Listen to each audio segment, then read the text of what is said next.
Rapid din naman pala itong toothpaste mga kumari ko dahil napakabisa rin pala nitong pampaputi, pampakinis at pampabango nga ng ating kilikili. Akala ko talaga para lang ito sa ngipin. So, hi mga kumari ko!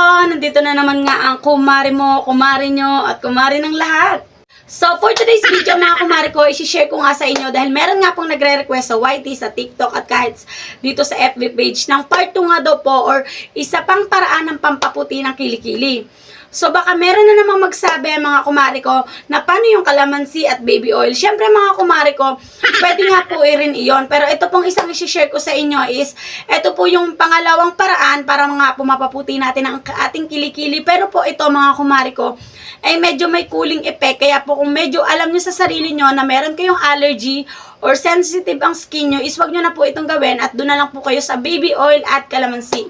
Kasi po medyo may cooling effect po ito. Pero kung wala naman po at alam nyo sa sarili nyo na okay naman kayo at wala naman kayong allergies or hindi naman sensitive ang skin nyo, is pwede nyo po itong itry. Dahil in just 3 days po ay kayang-kaya nitong mapuputi ang inyong kilikili ng katulad nito.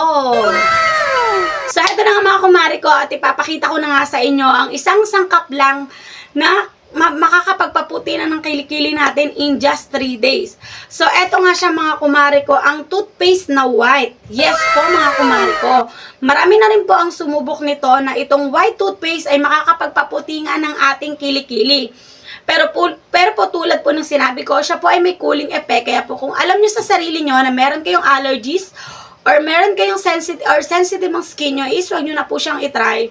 Dahil marami naman po talaga mga home remedies na makakatulong sa inyo para pumuti ang inyong kilikili. So, ipapakita ko sa inyo mga kumari ko kung paano nga ba ang tamang pag-apply nito, kaya panoorin nyo hanggang dulo para malaman nyo. So, eto na nga mga kumari ko, gamit lang itong toothpaste. Siyempre mga kumari ko, pag maglalagay kayo nito, 2 to 3 minutes nyo lang po siyang ibababad sa inyong kilikili.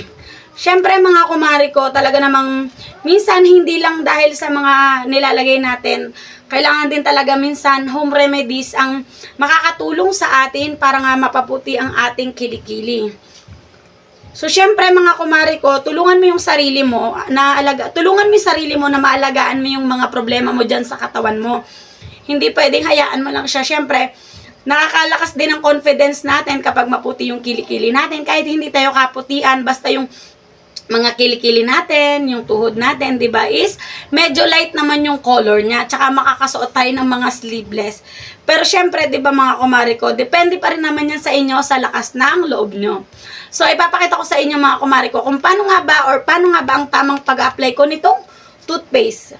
At alam ko mga kumari ko, merong magtatanong na naman na, pwede po ba yung toothpaste na ganito o pwede po ba yung toothpaste na ganyan? Hindi po. Toothpaste na white lang po ang nasubukan ko.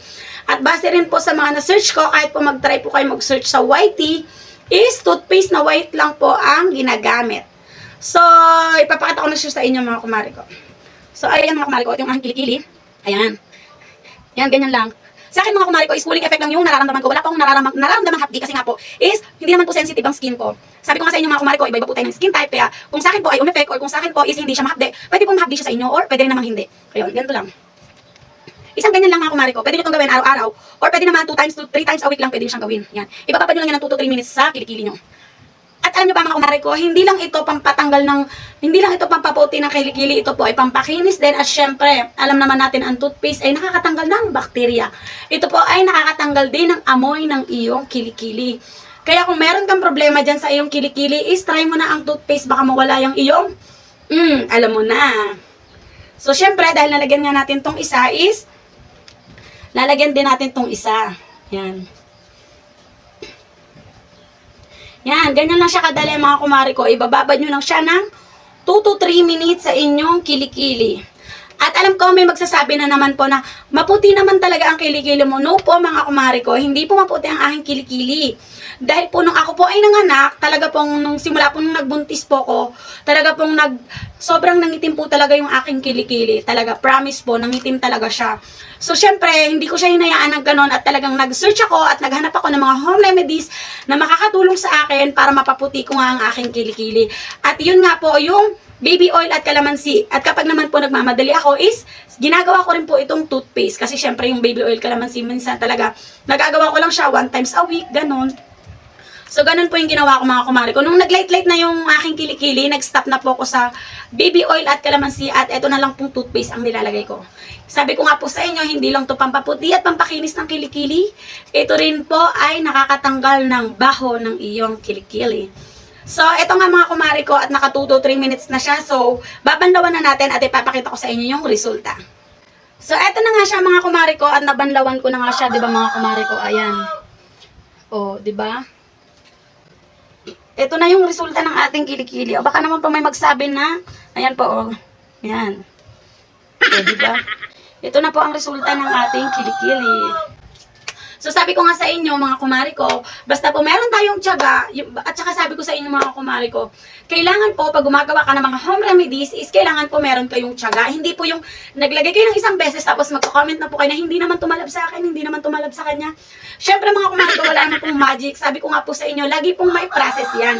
Basta, disidido ka na mapaputi ang iyong kilikili or mapakinis ang iyong mukha, mga kumari ko. Siyempre, kailangan po talaga is consistent yung paglalagay mo or pag-a-apply mo sa iyong kilikili para siya ay pumuti. So, yun lang naman mga kumari ko. Sana nga ay nagustuhan nyo nga po itong share ko sa inyo. At pwede nyo nga rin po itong i-share sa mga kakilala nyo na medyo dark ang underarm at saka medyo may amoy yung underarm. Pwede nyo po siyang i-share. Kaya mga kumari ko, kung nagustuhan nyo nga ito, mag-comment na nga lang din kayo kung meron pa kayong katanungan sa baba, sa comment section. At kung nagustuhan nyo nga, para at pa-share na nga lang. At kung hindi ka pa nga nakapollow sa page na to, is pa-follow na lang. So, yun lang. Salamat!